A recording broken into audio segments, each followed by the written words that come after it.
Throughout history, many great figures have left a profound impact on human civilization, from brilliant leaders and exceptional scientists to visionary thinkers.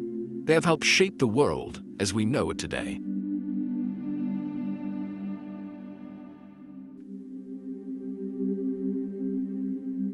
The man known to history as Giacomo Casanova was born on the 2nd of April, 1725, in the Italian city of Venice, then the capital of the Venetian Republic. Casanova was born into a family of actors. His mother was Zanetta Ferrucci, the beautiful daughter of a shoemaker. She was 17 years old when she married Gaetano Casanova, an actor at the Teatro San Samuele. Although Gaetano promised Zanetta's parents that she would not follow him into his profession, during an age when actresses were frequently courtesans to the rich and powerful, Zanetta soon began performing in her husband's troupe, later becoming one of the stars of the Venetian comic stage, with no shortage of admirers. For this reason, although Zanetta's 6 children took her husband's name, the parentage of all 6, including Giacomo the eldest, has been disputed. Giacomo later believed that his father was Michele Grimani, the owner of the Teatro San Samuele, and when Gaetano Casanova died in December 1733, the Grimani family assumed the guardianship of 8-year-old Giacomo and his siblings. While growing up, Giacomo saw little of his parents while they were on tour abroad, and he was brought up by his maternal grandmother, Marcia Ferrucci. Although he would spend most of his life abroad, Giacomo's home city of Venice greatly influenced his life. Famed for its network of canals and bridges, teeming with gondoliers singing the latest operatic hits, Venice had a proud tradition as a merchant republic that was more than 1,000 years old, with a maritime empire that once included Cyprus and Crete. However, there was a darker side to the city involving political intrigue, secrecy, and state repression, all of which would play a role in Casanova's life. At the same time, 18th-century Venice enjoyed a reputation as a party city, with its famous carnival and masquerades attracting young aristocrats and gentlemen from all over Europe to visit not only for the history and art, but also for entertainment and sexual escapades that would not be acceptable at home. At the heart of Venice's cultural and social scene were the comedy theaters found throughout the city, playing to full crowds throughout the year, with brief breaks for Lent and summer. The young Giacomo was a sickly child and frequently suffered from nosebleeds. The Grimanis decided to send him to the inland city of Padua, where the cleaner air might do him good. On the 2nd of April 1734, Giacomo's 9th birthday, the young boy took an 8-hour journey by boat to Padua. After Zanetta paid for him to stay for 6 months at a lice-infested hostel, she left, inspiring a sense of resentment in Giacomo, who later complained that his mother had got rid of him. Giacomo had been poorly educated in Venice. When he started his lessons in Padua, he was assigned to a class of 5-year-olds by his tutor, Abate Antonio Maria Gozzi, a priest and teacher. Giacomo quickly showed promise and became one of Gozzi's favorite pupils, and the latter attempted to improve the boy's living conditions. He helped Giacomo write letters to family and friends in Venice, which prompted Marcia to make her way to Padua herself and arrange for Giacomo to stay with the Gozzis. He was taken care of by Gozzi's teenage sister, Bettina, for whom he quickly developed romantic feelings. In 1736, Giacomo and Gozzi visited Venice for 4 days while Zanetta was preparing to leave to take up a contract at the Russian capital of St. Petersburg. During this visit, Giacomo impressed his mother with his command of Latin, and during a dinner with a family friend, successfully translated a vulgar Latin riddle and gave a witty response. Casanova would later write that the acclaim he received as a result inspired him to seek literary fame, although he would not write seriously until late in life. Back in Padua, the 11-year-old Giacomo experienced his first sexual encounter at the hands of Bettina. While helping the boy put on a pair of stockings she had knitted for him, Bettina noticed that his thighs were dirty and proceeded to wash them for him. In Casanova's later description, Bettina carried her zeal for cleanliness too far, the consequences of which led an ashamed Giacomo to believe he had dishonored her. Although Giacomo's ardor for Bettina diminished after he discovered evidence of her relations with an older boy, the two would remain lifelong friends. In 1737, Giacomo enrolled at the University of Padua at the age of 12 to study law and would graduate with a doctorate in 1741 after writing a thesis supporting the rights of Jews to build synagogues. While Casanova himself hoped to study medicine, the Gramanis intended for him to become a church lawyer. In 1739, he returned to Venice, where in January 1740, he received minor orders from the Patriarch of Venice and assumed the title of Abate.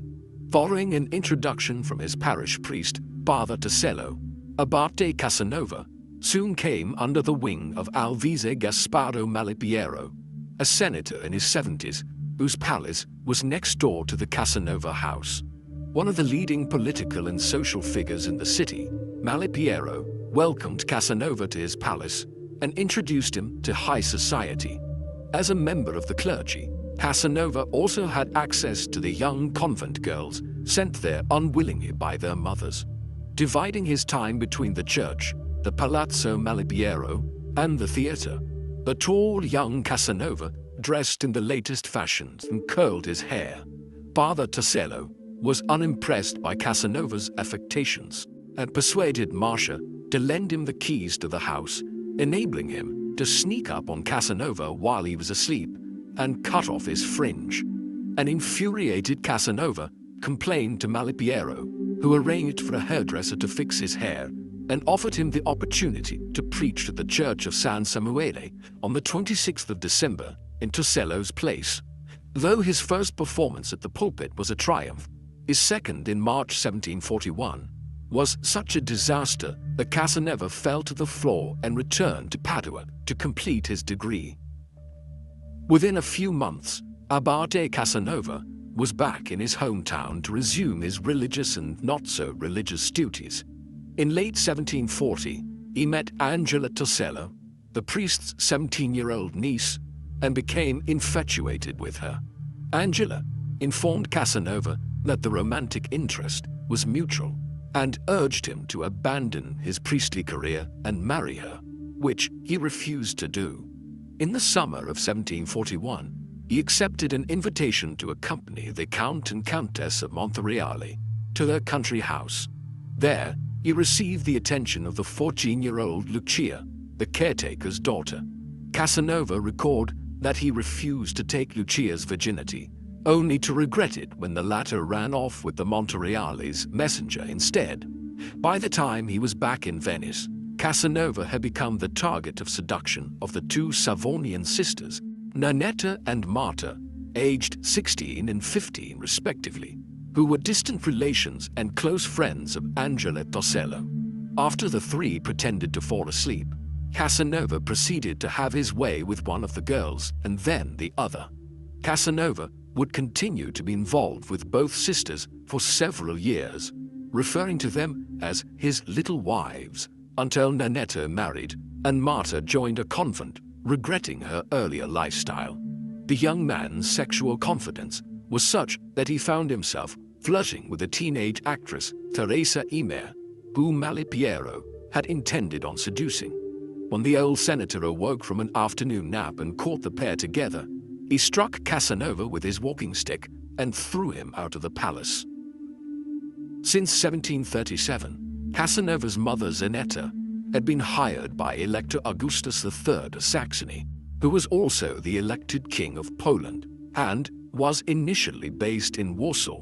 In early 1743, Zanetta used her influence with European royalty to advance her son's cause, helping to secure the transfer of Bernardo de Bernardis from his Polish employment to the bishopric of Calabria in southern Italy, with the promise that he would employ her son. A delighted Zanetto wrote to Giacomo and predicted he would become a bishop himself in 20 or 30 years. The 18-year-old Casanova set his sights on becoming pope, an office that would not necessarily prevent him from having an active sex life. In March 1743, following the death of his grandmother Marcia on the 18th, Casanova was sent to the seminary of San Cipriano on the island of Murano, while De Bernardis was on his way to his new see. At the seminary, Casanova developed a crush on a 15-year-old boy before being caught in bed with a different boy as part of a prank. When Casanova claimed innocence, he was placed in solitary confinement before being expelled and forced to return to Venice. Not long after returning home, he was imprisoned for reasons that are unclear, but possibly because the Grimanis wanted to teach him a lesson after the scandal at the seminary. On his 18th birthday on the 2nd of April 1743, Casanova befriended the Greek wife of a lieutenant and agreed to write petitions on her husband's behalf in return for sexual favors, after which he received the unwanted gift of gonorrhea and had to seek treatment. By the time Bishop de Bernardis arrived in Venice on his way to Rome, Casanova was released and agreed with the bishop that they would travel separately to Rome, where they would go together to the bishop's see at Martorano in Calabria. With little money, Casanova was aided by Franciscan monk Brother Stefano, who showed him how to beg for alms to pay for his onward journey. While Casanova hurried to Rome, covering as much as 15 miles a day, Stefano preferred to walk at only a fifth of his pace. In a hare and tortoise race, Casanova was robbed and fell foul of the local authorities before Stefano caught up and bailed him out. By the time Casanova reached Rome, Bishop de Bernardis had already left, and he did not see the bishop until his arrival at Martorano. Casanova was disappointed when he realized that the see was bankrupt, and there was hardly any furniture in the bishop's palace. When Casanova complained about the mundane conditions, Bernardis laughed and relieved him of his obligations while providing letters of introduction for the young man at Naples. Through one of Bernardis's contacts, Casanova began working as a poetry tutor to a 14-year-old boy. A distant relative, Don Antonio Casanova, introduced him to Neapolitan society, but Giacomo decided to move on to Rome. As he was leaving Naples, Casanova encountered a woman, whom he called Donna Lucrezia Castelli, later identified as Anna Maria d'Antonio Valafti, a married woman in her late 20s, traveling with her husband and sister. During the 6-day journey, Casanova and Anna Maria flirted with each other in the presence of the latter's husband. The relationship remained unconsummated until after their arrival in Rome, where Casanova secured employment as the secretary of Cardinal Acquaviva, the head of the Spanish Catholic Church. As part of the agreement governing his employment, Casanova had agreed to learn French, the language of international diplomacy, and progressed rapidly. In the winter, he met Pope Benedict XIV at the Quirinal Palace, the papal summer residence now home to the President of Italy.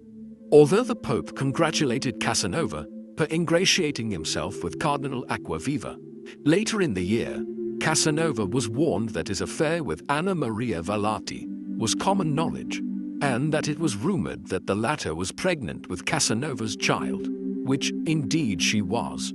By January 1745, the Valaftis were set to return to Naples, but Acquaviva decided it was prudent to let his young secretary go. The cardinal asked Casanova where he wanted to go, and promised he would provide plenty of letters of introduction.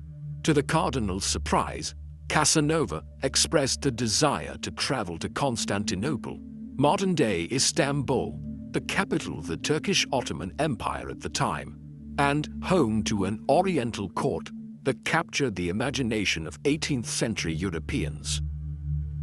In early 1745, as he stopped at the papal city of Ancona on the Adriatic coast, Casanova encountered a family of traveling actors. Among them was 16-year-old Bellino, a young and successful castrato singer. In order to get around the papal ban on female choirs, it was common for talented boy choristers to be castrated to preserve their angelic singing voice. Liaisons with both of Bellino's sisters were not enough for Casanova, who lusted after the boy.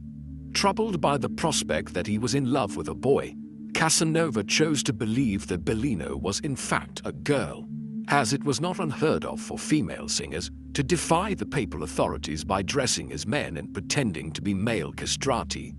His suspicions were eventually proven correct when Bellino admitted to being Teresa Lanti, possibly the opera singer Teresa Landi, who later found fame in Milan.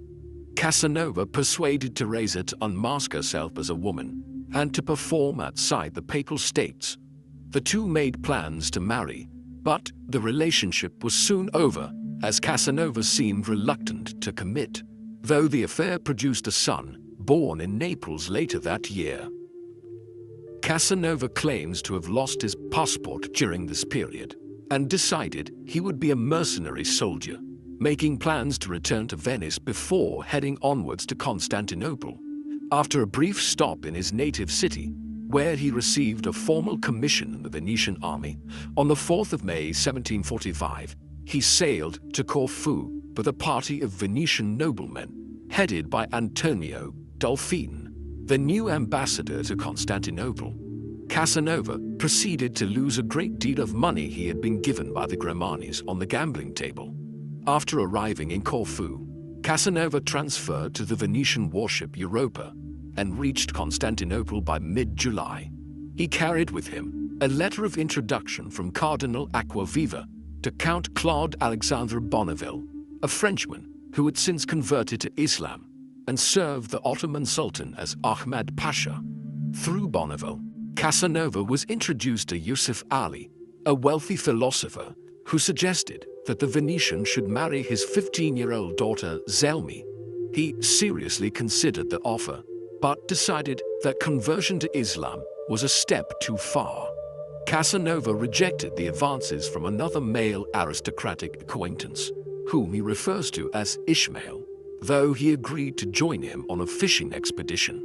On their return, he eagerly accepted Ishmael's invitation to spy on 3 female members of his household, bathing naked in a pool, a circumstance which obliged him to take part in his first homosexual encounter, in order to extinguish the flame kindled by the 3 sirens. After leaving Constantinople with gifts from Yusuf and Ishmael, Casanova returned to Corfu and briefly served as an adjutant to a naval commander before choosing to go back to Venice in the autumn. Having failed to achieve his ambitions in priestly robes or in military uniform, Casanova asked the Grimmanis for help and was hired as a second violinist in the theater's orchestra. In March 1746, Casanova happened to be riding in a gondola with Senator Matteo Giovanni Bragadin when the latter suffered a stroke. Casanova found a doctor who began to apply a mercury poultice to his chest, assuming the senator had suffered a heart attack. As Bragadin's condition worsened, Casanova overruled the doctor and intervened to remove the remedy, enabling the senator to recover. In gratitude and under the impression that Casanova possessed mystical healing powers, the 57-year-old Bragadin invited him to stay at the Palazzo Bragadin, fueling rumors that the men were in a homosexual relationship. Within weeks, Casanova agreed to be the senator's adopted son. The young man also befriended Bragadin's wealthy friends, Marco Dandolo and Marco Barbaro, receiving money and support from all 3. With financial backing from the Venetian patricians, Casanova claimed to spend the rest of the year gambling and pursuing love affairs. Casanova's behavior was known to the Venetian Inquisition, the conservative organ of state censorship that regarded the rise of a man born into a family of actors as a subversive threat to the Venetian state. Casanova left Venice for Milan in January 1748, where he was reacquainted with Teresa Lanti's sister, Marina, now 17. Casanova accompanied her to Mantua, where she was to perform as a ballerina. While he doubtless had his eye on the teenage girl, Marina was more interested in her dance partner, Antonio Stefano Balletti, whom Casanova also befriended. In early 1749, just as he was about to leave Mantua after 2 months in the city, Casanova witnessed an argument at his inn between a landlord and a Hungarian soldier, who was suspected of having a woman in his bed masquerading as a man. After intervening to resolve the issue, Casanova discovered that the Hungarian's companion was a French woman named Henriette, on her way to Parma, having run away from an abusive husband. Immediately drawn to the lively and witty Henriette, who may have been around a decade older than him, Casanova proceeded to accompany her to Parma, where the two enjoyed a 3-month affair that appears to have been the most meaningful romantic relationship in his life. He was distraught when Henriette announced that she had agreed to return to her family in France and accompanied her over the Alps to Switzerland before bidding her farewell in Geneva. After initially returning to Parma to reminisce about his affair with Henriette, in the winter Casanova received word from Bragadin that he was free to return to Venice. He soon set up a small private casino, making a small fortune that allowed him to travel to Paris in June 1750 in the company of his friend Antonio Balletti, who had been in Venice since February for carnival season. Casanova was 25 years old and well on his way to becoming one of the most famous lovers in history. In fact, the 130 or so amorous experiences that he wrote about were not so extraordinary for an 18th-century adventurer who traveled extensively throughout Europe. Compared to Casanova, the likes of the Marquis de Sade and Lord Byron were far more prolific in the bedchamber, but Casanova was unique in his candor when he wrote about the art of seduction. When Casanova arrived in Paris in the summer of 1750, King Louis XV was more than halfway through his 59-year reign, and his chief mistress, the Madame de Pompadour, was in her late 20s and at the height of her power and influence in both high politics and high fashion. While he rented his own lodgings, Casanova dined regularly at the Balletti house, where he was introduced to the leading lights of the Parisian literary world. The 76-year-old playwright Prosper Crébillon agreed to be his French tutor, giving him 3 lessons a week to refine his French. Crébillon and Balletti took him to the theater, where he met some actors who had once performed with his mother. Casanova was also able to expand his social circle through his membership of the Freemasons. He had been initiated into a Masonic lodge as an apprentice at Lyon on the way to Paris, and within a few months of his arrival in the French capital, he attained the rank of Master Mason. The 2 years that Casanova spent in Paris during his first visit are littered with anecdotes. On one occasion, Casanova's friend Prince Charles Grimaldi, the Prince of Monaco, introduced him to the 43-year-old Duchesse de Ruffec. When the prince left the two alone, the Duchess invited Casanova to sit next to her and attempted to unbutton his breeches. In order to thwart the Duchess's intentions, the horrified Casanova exclaimed that he had gonorrhea and was thrown out of the premises. In early October, Casanova joined the Ballettis as they accompanied the royal court to the palace of Fontainebleau, south of Paris, for the hunting season. A few days later, Casanova was at the opera and found himself sitting near Madame du Pompadour's box. After the royal mistress took notice of him and was informed that he was Venetian, she leant over her box and asked Casanova whether he was really from down there in Venice. Casanova, confident, replied, "Venice, madame, is not down, it is up." Soon afterwards, La Pompadour's companion in her box, the Duc de Richelieu, asked Casanova which of the actresses he preferred. When Richelieu remarked that Casanova's choice had ugly legs, the latter told the aristocrat, "In assessing a woman's beauty, the first thing I always put aside are her legs." Such witticisms enhanced Casanova's reputation in Parisian society and encouraged other important people to seek introductions to the young Italian. Despite his enhanced reputation at court, Casanova still did not have a career that would make him a steady income, and continued to rely on support from the Ballettis, his Venetian patrons, and anything he managed to win on the card table. Any money he did receive was not enough to cover his increasing expenses, which included frequent visits to Parisian brothels with his young friend, the lawyer Claude Pierre Patou.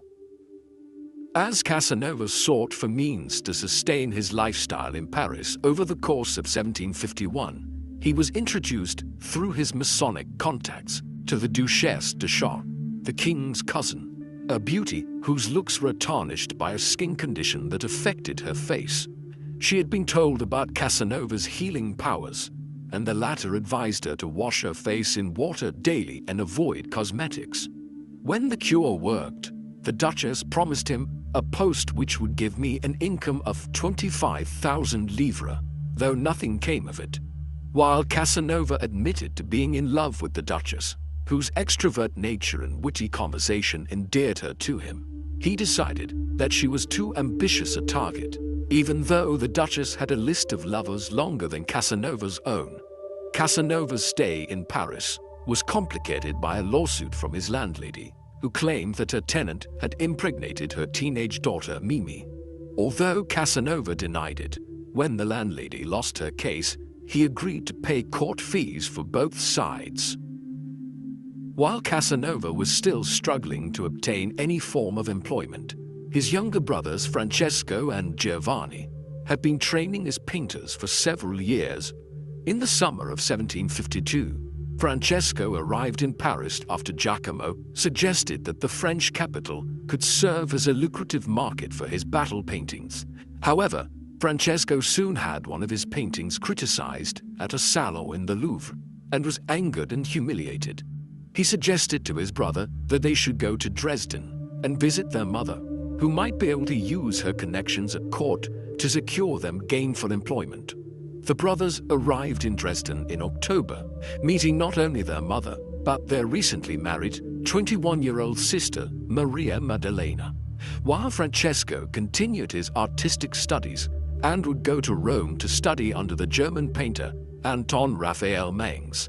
Casanova wrote a play for the Elector's Court Theatre, inspired by Jean Racine's La Thébaïde, a tragedy which was in turn based on Sophocles and Euripides' dramas of the Theban civil war, fought between the incestuous offspring of Oedipus and Jocasta.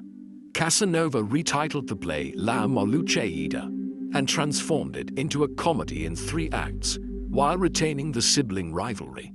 While the performance was well received, and Casanova was financially rewarded by Augustus III, he hoped to leave behind the family trade.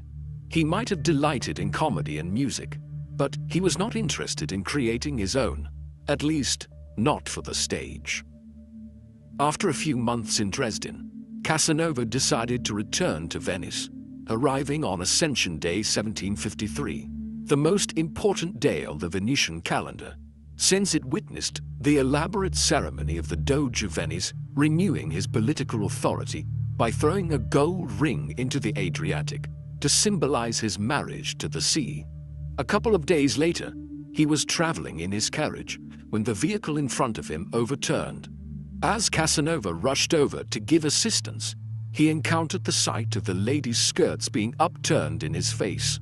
The following day, as he was having coffee in St. Mark's Square at the famous Café Florian, the same lady reappeared and reintroduced herself. While on a gondola trip with the lady and her male companion, Casanova learned that they were brother and sister, Pietro and Caterina Capretta. During the carnival season, Casanova bought a box at the San Samuele Theatre and invited the Caprettas frequently. While Pietro hoped to sell Caterina's virginity to Casanova, the latter had fallen in love with her and was unwilling to take advantage. When Caterina declared that she was in love with him and was prepared to marry him, Casanova could no longer resist and planned to get her pregnant to secure a dowry from her wealthy merchant father, Cristoforo. Despite Bragadine's support for Casanova's suit, Cristoforo rejected it and sent Caterina to a convent on the island of Murano, to stop her from seeing Casanova. This failed to prevent Casanova from maintaining contact with Caterina via a lay sister named Laura, who acted as a conduit for other nuns and their lovers outside the walls, though given Cristoforo's instructions, it was too risky for the two to meet.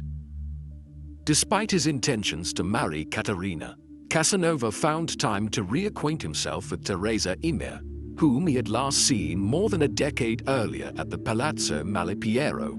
Though Teresa was now married and was working at Bayreuth in Germany, she spent at least a night with Casanova and also became pregnant. While Teresa would give birth to a daughter, Casanova was distraught when Caterina miscarried in July. In November, he received an anonymous letter from one of the nuns in the Murano convent, inviting him to meet her. He discovered that the woman in question was an older nun who had helped Caterina through her pregnancy. Referred to in his writings by the initials MM and never conclusively identified, she and Casanova carried on an affair over the course of the winter at a private house outside the walls of the convent, sponsored by the French ambassador, François Joachim de Bernice, who was also involved with her. In his memoirs, Casanova suspected that MM and Caterina were also lovers. In early 1754, the former smuggled the latter out of the convent into the house to await Casanova, who was shocked to see her there and realized that he'd been set up. Though he vowed not to see either woman again, Casanova was soon enticed to participate in threesomes. Not long after, Caterina left the convent and married a wealthy merchant as her father had planned all along, while Casanova continued his affair with MM with a greater degree of intensity.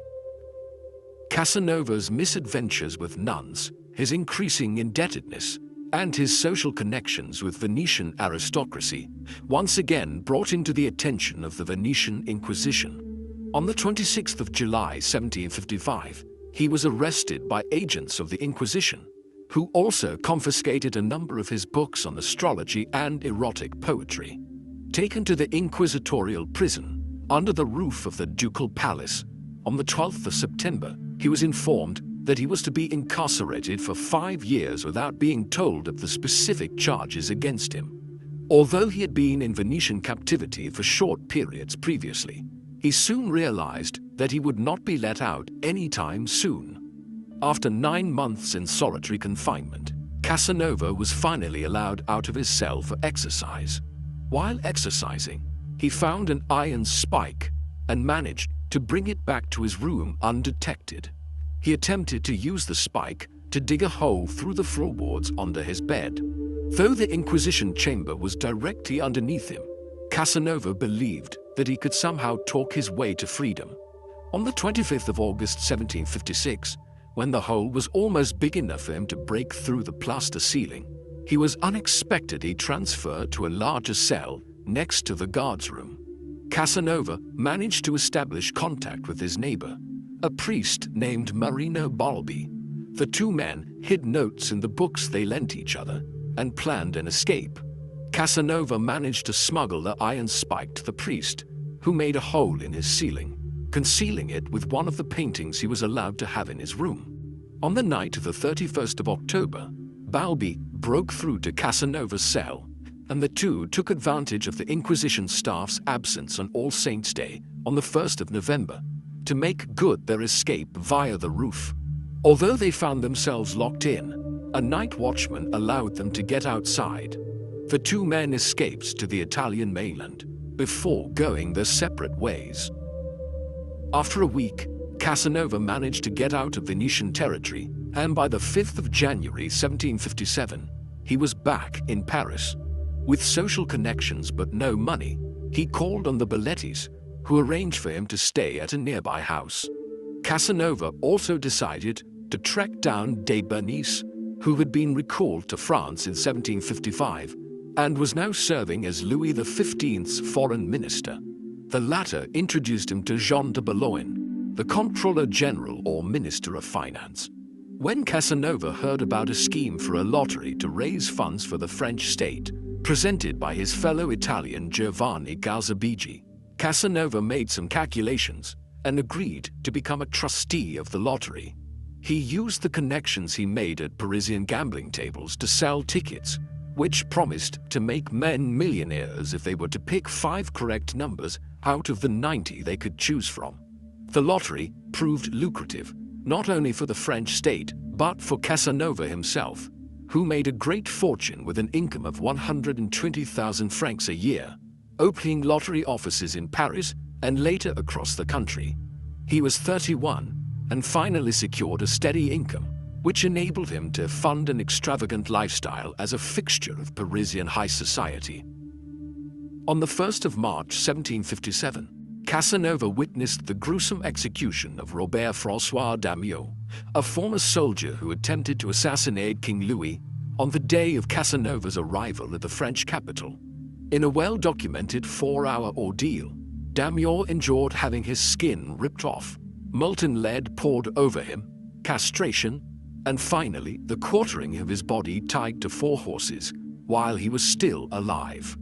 Casanova's description of Damiot's execution contrasted with the glamorous life he was living. He fell in love with Manon Balletti, the 17-year-old sister of his friend Antonio, and a talented musician in her own right.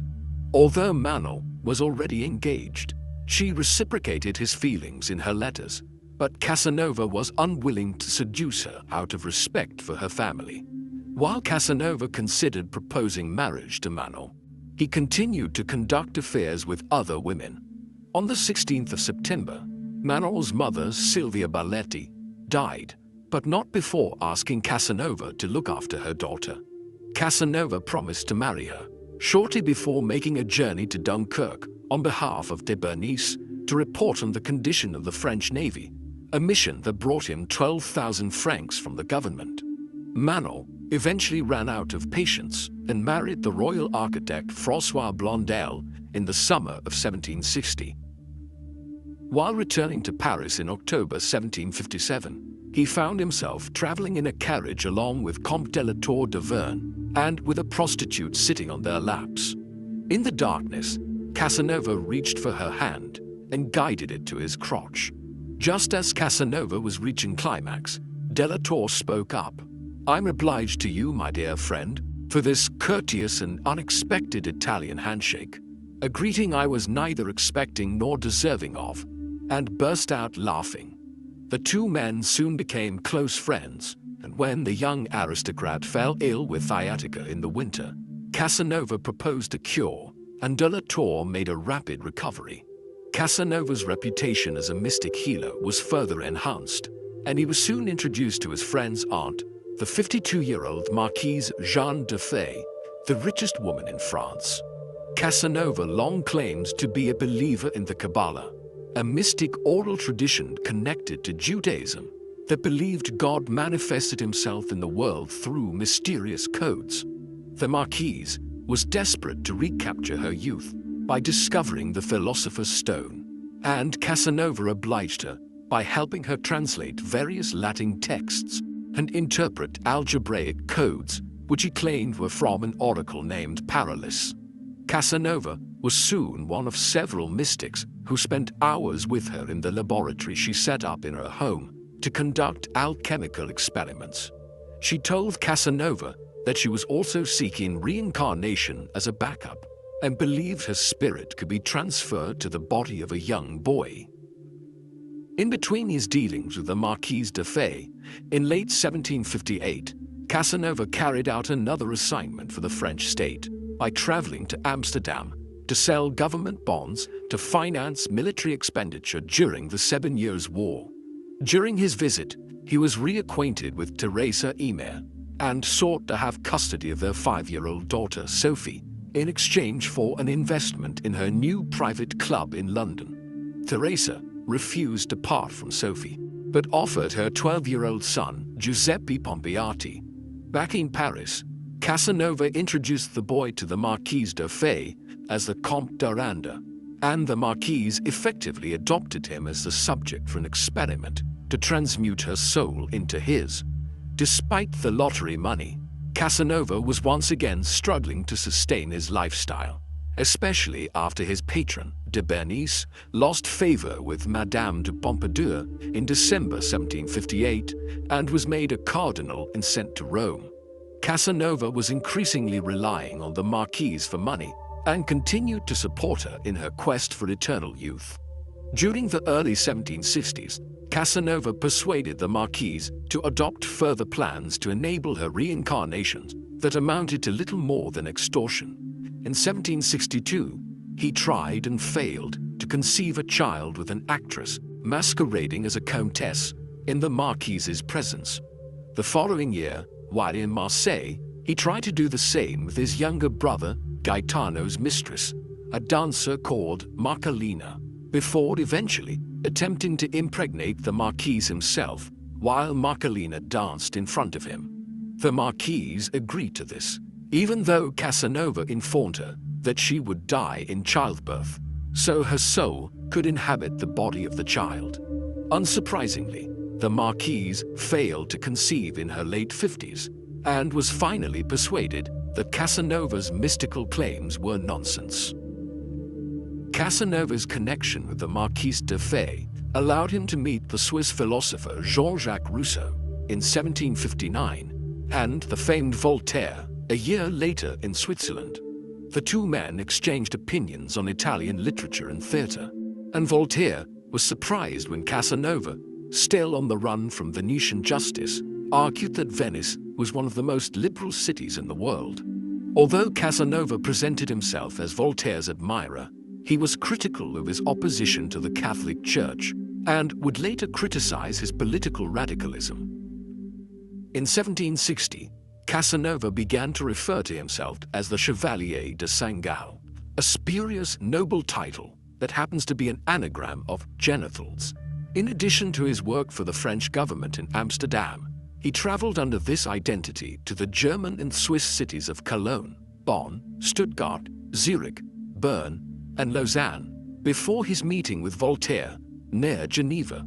Casanova's frequent travels have encouraged the idea that he was being employed as a spy by the French government, though there is no conclusive evidence this was the case. For the next 2 or 3 years, he traveled aimlessly through France and Italy, continuing to add to his list of amorous conquests. During the winter, he was in Florence, where he was reacquainted with Teresa Lanti and met his 16-year-old son, Cesare Filippo. In Rome for Christmas, he was granted an audience with Pope Clement VIII, a fellow Venetian.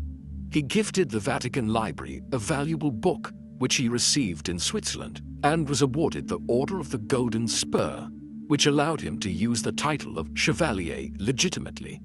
In January 1761, he was in Naples when he met a 17-year-old girl, Leonilda, mistress to the impotent Duke of Mantalone. His attempts to seduce her were abandoned when he discovered that her mother was the widowed Anna Maria Valati, and that Leonilda was his own daughter. He re-established intimate relations with the 36-year-old Anna Maria, and the two discussed marriage, though the latter would only consent if Casanova agreed to remain in Naples.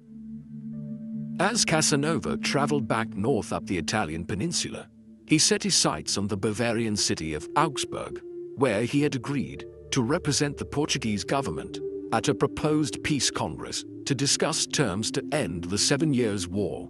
By the time he arrived, he discovered that the congress had been cancelled, prompting him to return to France and Italy. While in Turin in September 1762, he met and befriended the English aristocrat Hugh Percy, Baron Borkworth, who was in Italy on a grand tour. When Casanova returned to Paris in May 1763, he saw among his mountain of correspondence a couple of letters from Teresa Immer in London, who was styling herself Teresa Cornelis, after her Dutch lover, Cornelis de Richeboos.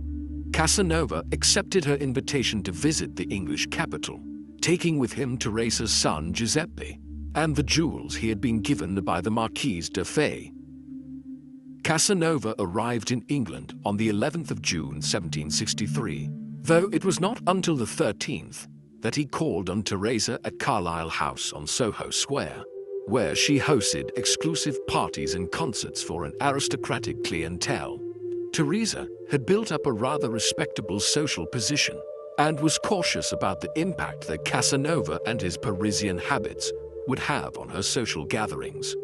After a few visits to certain English courtesans, Casanova decided that he wanted a more permanent lover who shared a common language. On the 5th of July, he took out an advert in the London Gazetteer and Daily Advertiser, seeking to rent out accommodation in his Pall Mall flat to a single lady who might expect some peculiar advantages as part of the arrangement. The woman eventually chosen was a Portuguese Catholic brunette whom Casanova referred to as Paulina, and the two engaged in a brief affair until the latter returned to Portugal in early August. Casanova also shared his premises with 10-year-old Sophie, his daughter with Teresa, before sending her off to a boarding school in Hammersmith. Having wandered through Europe rather aimlessly for a few years, the 38-year-old Casanova attempted to establish roots in London, but his money continued to dwindle. In London, he was reacquainted with Marie-Anne Chapillon, a teenage courtesan whom he had met several years earlier in Paris. She had been kept by Francesco Morosini, the Venetian ambassador, but Casanova agreed to set her up in Chelsea. Nevertheless, when they went to bed, the relationship was unconsummated, and Casanova later found that Marie-Anne wanted Casanova to forgive the debts her family owed to him. Though he agreed to do so, she continued to resist, leading to Casanova threatening her violently before swiftly repenting. Casanova was briefly detained at Newgate Prison for assault, but persuaded the judge of his innocence. He exacted his revenge by buying a parrot, teaching it to say, "Mademoiselle Chapillon is more of a whore than even her mother," before leaving the bird at the Royal Exchange near the Bank of England.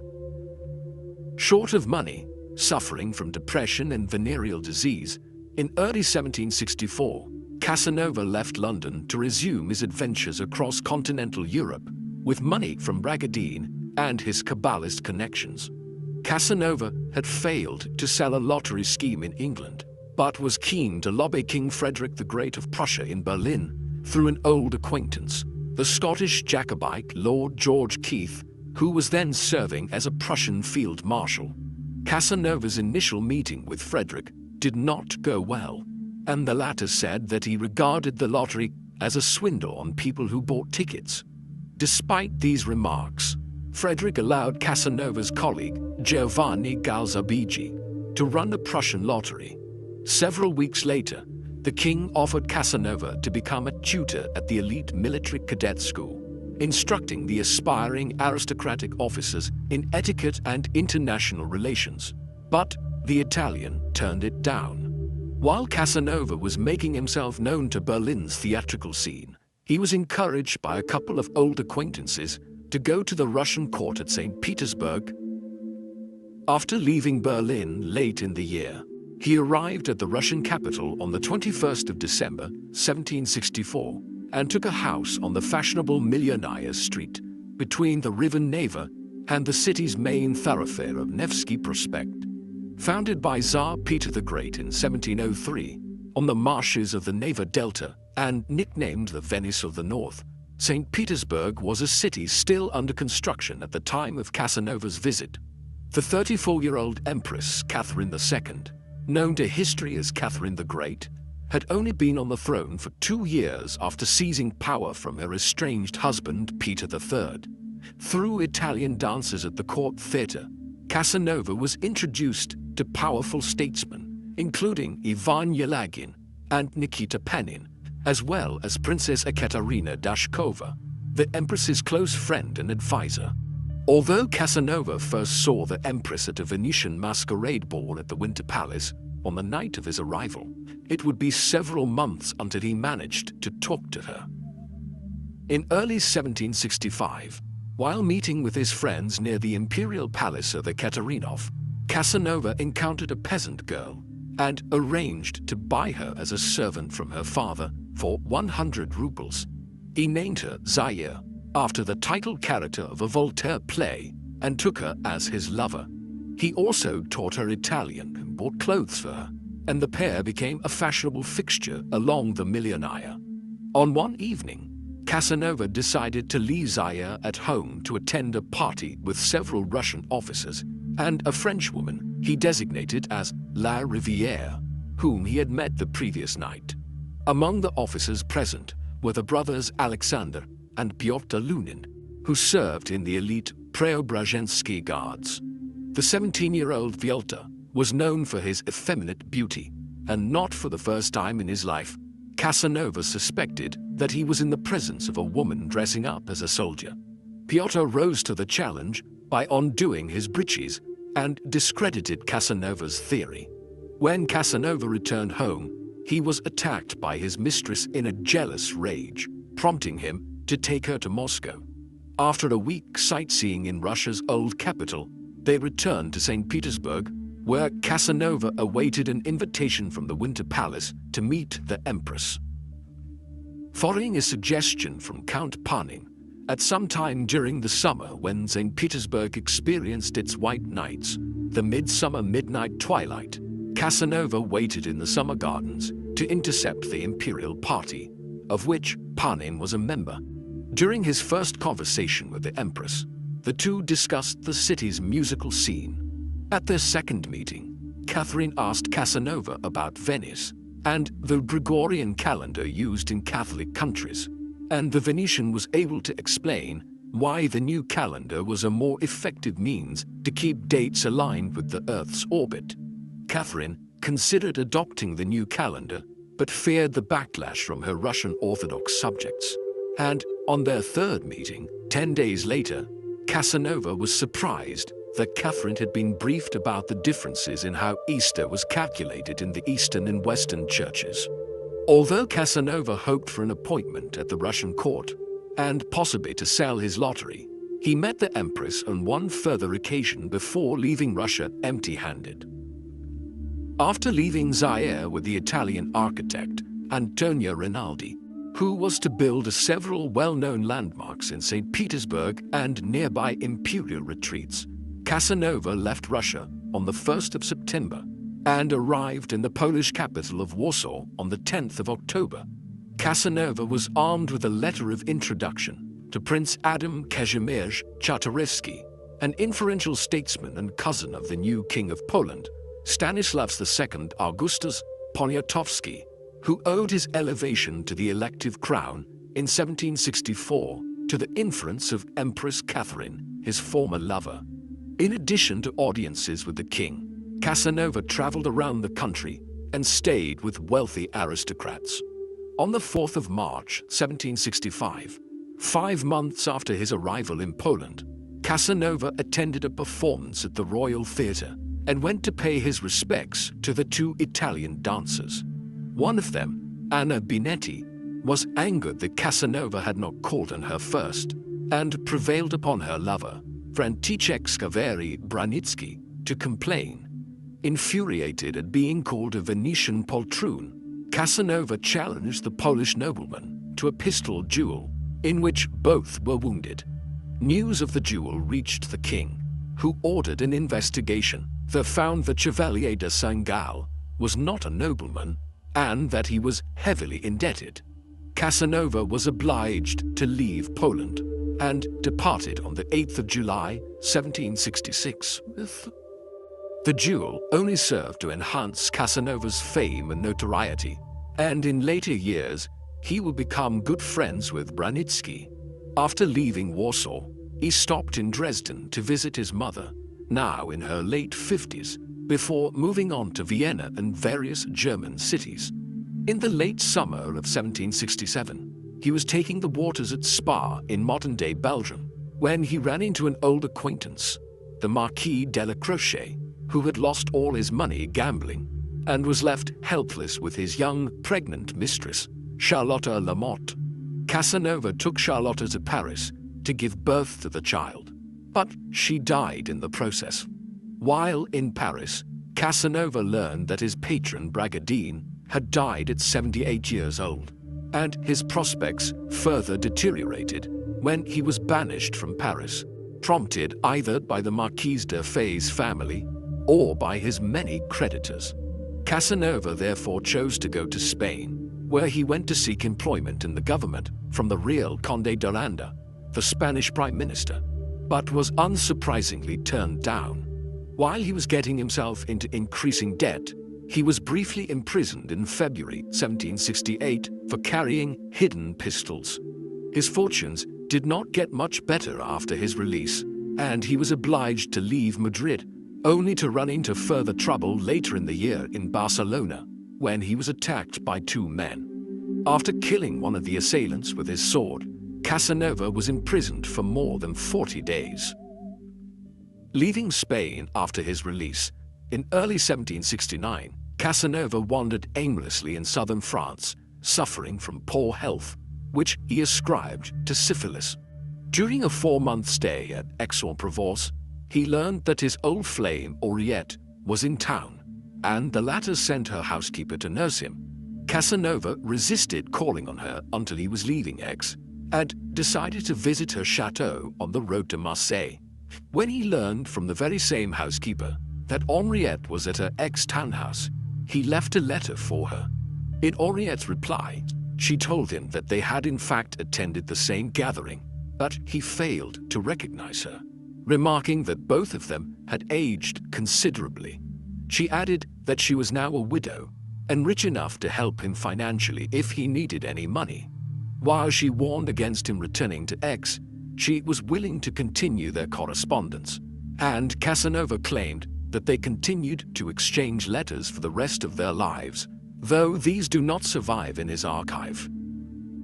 According to Venetian files, Casanova had been trying to re-ingratiate himself with the Venetian authorities since the 1750s, and he looked for a way to be allowed back to his native city.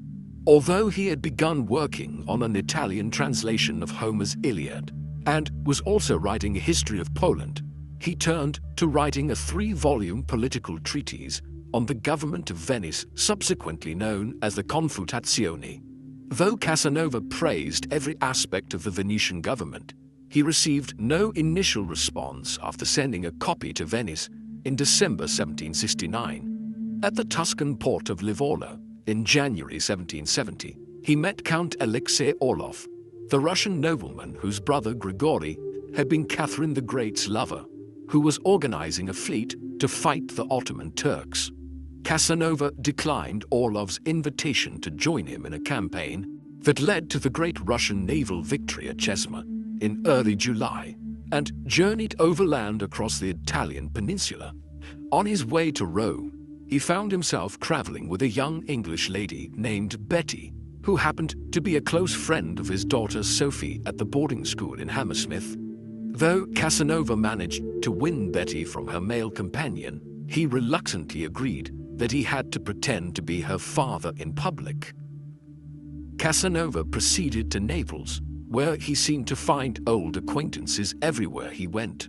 Before leaving, he made sure to visit Anna Maria Valati and their daughter Leonilda, now in her mid-20s, and married to an elderly and wealthy aristocrat. Anna Maria informed Casanova that she did not believe Leonilda's husband was capable of giving her a child. The conversation set the context for an incestuous encounter between Casanova and Leonilda in the garden. A few weeks after Casanova left for Rome in September 1770, Leonilda found that she was pregnant. Back in Rome, he re-established contact with de Bernice and solicited his help in gaining access to young nuns. Casanova admitted that the older he got, the more attracted he was to younger women, even if they were related to him. In Rome, he met Mariuccia, a woman with whom he had had a brief affair in 1761, and had given birth to a daughter, Jacomina. Jacomina's music teacher happened to be the former mistress of Casanova's brother Giovanni, and the mother of their daughter, Guglielmina. Mariuccia arranged for the four of them to meet, and made love to Casanova while the young girls were sleeping naked in the same bed. Although Casanova refrained from any sexual activity with his own daughter, he was happy enough to do so with Guglielmina, with Jacomina watching. After a 6-month stay in Rome, Casanova continued to travel throughout Italy, ending up in Trieste. He continued to work on his writing projects and completed his study of Poland's recent political history, which was eventually published in 1774. While in Trieste, he re-established contact with the Venetian authorities and conducted espionage activities on their behalf.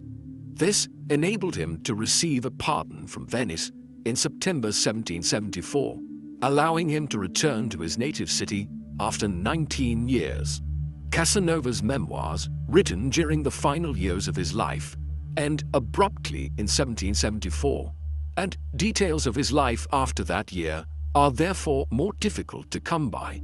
On the 14th of September, he returned to Venice, where he met many of his childhood friends, including Angela Toselli and his ex-fiancée Caterina Capretta. Though Bragadin had been dead for several years, his friend Marco Dandolo invited Casanova to stay at his palace.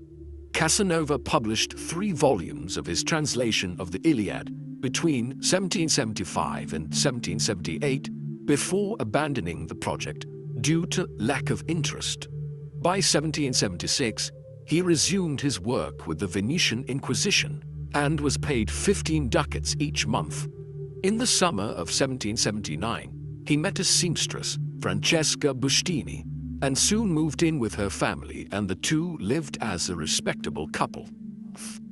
Casanova was once more forced to abruptly leave his native Venice in 1782, after a dispute with the nobleman Carlo Grimani over the terms of a debt agreement. Casanova responded by writing an allegorical satire on Venetian aristocracy, which, among other things, claimed that he was the son of Michele Grimani and that Carlo was not. His efforts to make amends, after realizing he had gone too far, were to no avail, and he left Venice on the 17th of January 1783.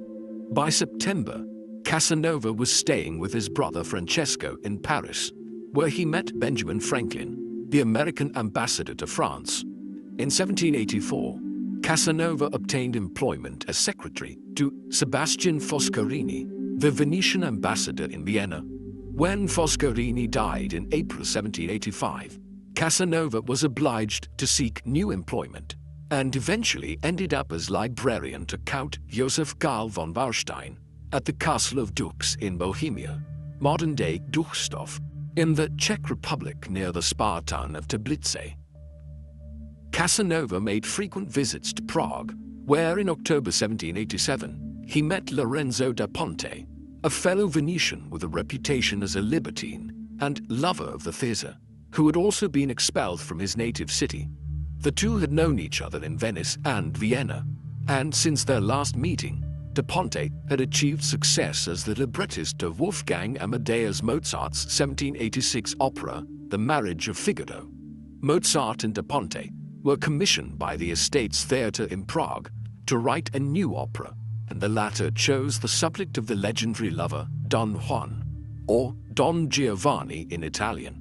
Although da Ponte and Mozart discussed the subject of the opera with Casanova, and the latter offered some verses of his own, they were not incorporated into the libretto when the opera premiered on the 29th of October. In Dux Castle, Casanova wrote prolifically, though much of what he wrote was never published. In 1787, he wrote an account of his dramatic escape from Venetian prison more than 3 decades earlier. He wrote about philosophy and mathematics and sought to develop further ideas about lotteries. His Ecos Americon, a 5-volume science fiction novel set in England, met with a poor reception among his unfortunate friends who read it. Instead, it would be Casanova's memoirs, running to around 4,000 pages and unfinished at the time of his death, which would cause his name to be remembered by history after its publication in 1820 in German translation from the original French. Although he is best known for his love life, Casanova's History of My Life contained valuable insights into 18th century European life across a whole range of subjects, including politics, food, theatre of fashion, religion, morality, as well as sex. In November 1797, Casanova planned a final visit to his native Venice, then occupied by Napoleon Bonaparte's French Revolutionary Army, effectively abolishing the Republic of Venice after 1,100 years of existence. Casanova's health prevented him from making the journey, and on the 4th of June 1798, he died at the age of 73, leaving behind the manuscript of his unfinished memoirs.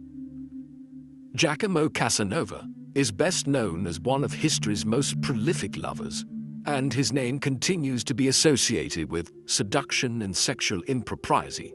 While there is much to support this view in the pages of his memoirs, not least his tendency in later age to share his bed with lovers young enough to be his daughters, some of whom were actually his daughters, Casanova was also one of Europe's most astute social commentators, having moved in European high society for more than half a decade, despite his humble origins.